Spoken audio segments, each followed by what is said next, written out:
नमस्कार दोस्तों, आपके अपनी YouTube चैनल वी लर्न में आपका बहुत बहुत स्वागत है। दोस्तों जैसा कि हम आज संघ लोक सेवा आयोग के बारे में चर्चा करने वाले हैं, इससे पहले हमने भारतीय निर्वाचन आयोग और मध्य प्रदेश राज्य निर्वाचन आयोग के बारे में चर्चा कर चुके हैं, जो कि हमारे MPPSC प्री का जो यूनिट 10 है उसमें सारे कमीशंस दे रखे हैं, जिसमें से तीसरा कमीशन संघ लोक सेवा आयोग का आता है, जिसे UPSC कहा जाता है, यूनियन पब्लिक सर्विस कमीशन। ठीक है, शॉर्ट फॉर्म UPSC।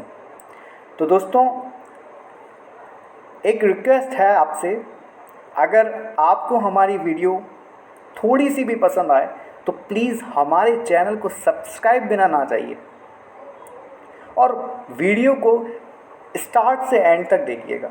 ठीक है, हम MPPSC प्री के बेस पर चर्चा करेंगे और फैक्ट देखेंगे। ठीक है, तो चलिए शुरू करते हैं। संघ लोक सेवा आयोग, union public service commission, Bharat में सुपीरियर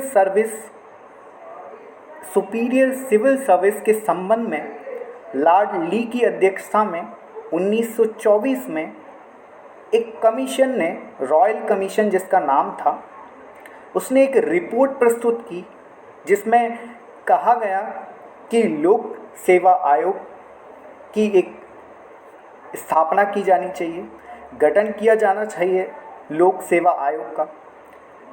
तब क्या हुआ, इसके पश्चात सर रोज वारकर की अध्यक्षता में 1 अक्टूबर 1926 को केंद्रीय लोक सेवा आयोग की स्थापना की गई।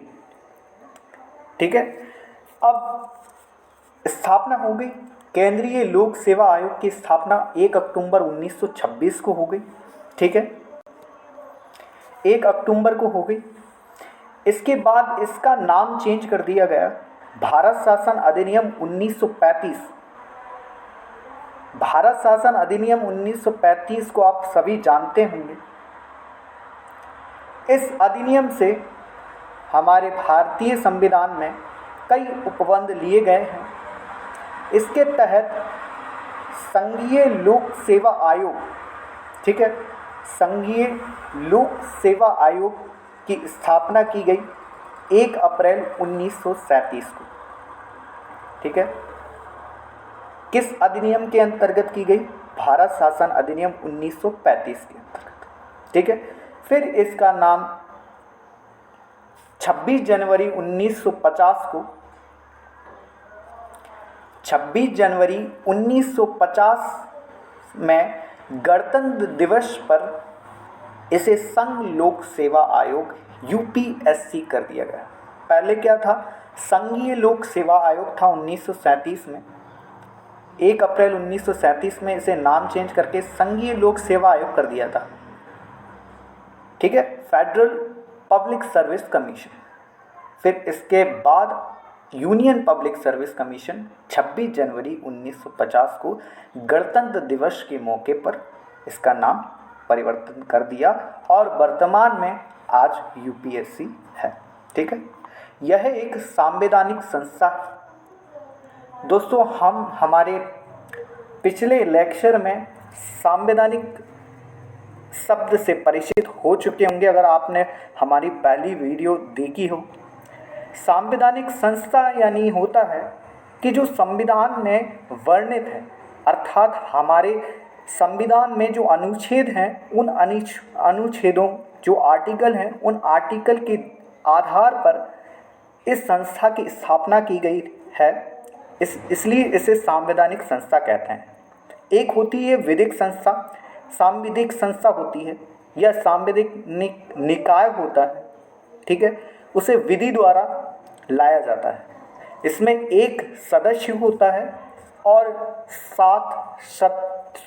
एक अध्यक्ष होता है और 7 सदस्य होते हैं। ठीक है। कार्यकाल क्या होता है, 6 वर्ष से लेकर 65 वर्ष तक इसका कार्यकाल होता है। इसमें जो भी पहले पूरा हो जाए, या 6 वर्ष हो जाए या 65 वर्ष, ठीक है। नोट देख लीजिए, वेरी इंपॉर्टेंट नोट है, ठीक है। 1855 ईस्वी में सर्वप्रथम सिविल सेवा की परीक्षा लंदन में आयोजित की गई थी, ठीक है। कहाँ पर आयोजित की गई थी, 1855 में लंदन शहर में आयोजित की गई थी। और इसके बाद 1864 में प्रथम भारतीय सत्येंद्र नाथ टैगोर ने इस परीक्षा को पास किया था। सत्येंद्र नाथ टैगोर कौन है दोस्तों? सत्येंद्र नाथ टैगोर रविंद्रनाथ टैगोर जी के भाई बड़े, ठीक है। आई होप आपको समझ में आ गया होगा।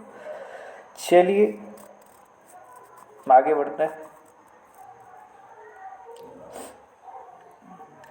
संविधान में वर्णित 315 आर्टिकल जो है,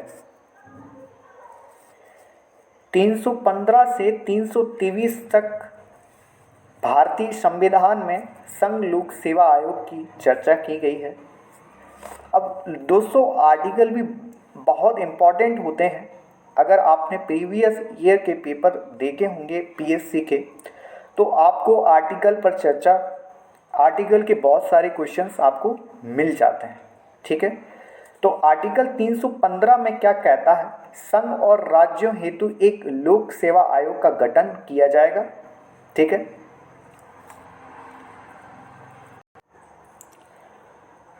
गठन किया जाएगा। आर्टिकल 316 कहता है कि आयोग के सदस्यों की नियुक्ति, अपॉइंटमेंट और पद अवधि के बारे में इससे संबंधित प्रावधान आर्टिकल 316 में दिया गया है, ठीक है। उनका नियुक्ति और पद अवधि के बारे में चर्चा की गई है आर्टिकल 316 में। आर्टिकल 317 में पद से हटाए जाने, जो आयोग है, संघ लोक सेवा आयोग के जो अध्यक्ष और अन्य सदस्य होते हैं, उन्हें पद से हटाए जाना और निलंबित करने का प्रावधान किया गया है, ठीक है। आर्टिकल 318 आयोग के सदस्यों व कर्मचारियों के विनिमय बनाने के संबंध में इस पर चर्चा की गई है आर्टिकल 318 में, ठीक है।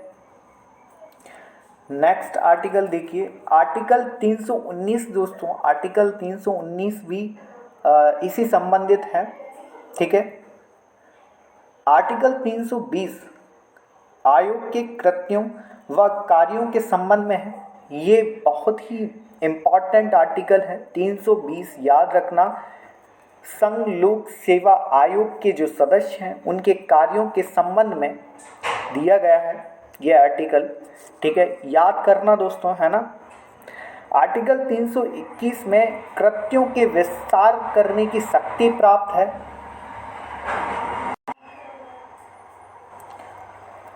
और आर्टिकल 322 में आयोग के व्यय का वर्णन है, अर्थात खर्च का वर्णन है, ठीक है। आयोग के खर्च का वर्णन किस पे है, आर्टिकल 322 में। आर्टिकल 323 के बारे में देखिए, आर्टिकल 323 में लोक सेवा आयोग के प्रतिवेदन से संबंधित है। प्रतिवेदन से संबंधित है कौन सा आर्टिकल, लास्ट 323 वाला आर्टिकल लोक सेवा आयोग के प्रतिवेदन से संबंधित है। अर्थात लोक सेवा आयोग के जो सदस्य हैं और अध्यक्ष हैं, वह राष्ट्रपति को अपनी प्रतिवर्ष रिपोर्ट क्या करते हैं, उनके सामने लाते हैं और वह राष्ट्रपति संसद के दोनों सदनों में बैठक करते हैं, ठीक है, संयुक्त बैठक।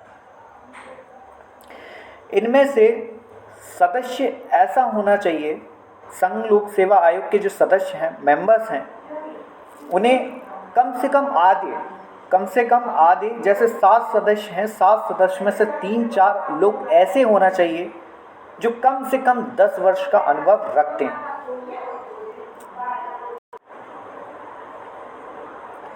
रखते हो। आयोग का कोई भी सदस्य दोबारा नियुक्त नहीं किया जा सकता। ये याद रखना बहुत ही इम्पॉर्टेंट फैक्ट है। अपने MPPSC के एग्ज़ाम से बहुत ही इम्पॉर्टेंट क्वेश्चन है। आयोग का कोई भी सदस्य, चाहे वह अध्यक्ष हो या अन्य सदस्य हो, वह नियुक्ति डबल से नियुक्ति नहीं हो सकती उसकी, चाहे वह राज्य की बात करें या संघ की बात करें, दोनों में उसकी नियुक्ति नहीं की जा सकती दोबारा से। आयोग के सदस्यों के दुराचार के लिए राष्ट्रपति अध्यादेश जारी करके हटा सकता है इन्हें राष्ट्रपति। ठीक है, नेक्स्ट देखिए संघ लोक सेवा आयोग। संघ लोक सेवा आयोग परीक्षार्थियों के लिए प्रतियोगिता परीक्षा आयोजित करता है। यूपीएससी का काम क्या होता है? यूपीएससी का काम होता है कि परीक्षार्थियों के लिए प्रतियोगिता परीक्षा आयोजित करता है। ठीक है, विभिन्न प्रशासनिक अधिकारी नियुक्त करता है। ठीक है, इस मामले में संघ सरकार जो होती है वो संघ लोक सेवा आयोग के सदस्यों से राय लेती है विभिन्न कार्यों के लिए। ठीक है, विभिन्न जो प्रशासनिक कार्य होते हैं उन कार्यों में संघ सरकार जो है वो संघ लोक सेवा आयोग के सदस्यों से राय लेती है। ठीक है, तो आई होप दोस्तों आज का हमारा वीडियो आपको बहुत पसंद आया होगा। अगर आपको हमारा यह वीडियो पसंद आया हो तो प्लीज़ हमारे चैनल को सब्सक्राइब कर दीजिए और बेल आइकन प्रेस कर दीजिए ताकि आने वाला नोटिफिकेशन आप तक ईजिली पहुंच जाए। सो प्लीज़, ठीक है, अपने दोस्तों में शेयर कर दीजिएगा दोस्तों, है ना। Thank you for watching.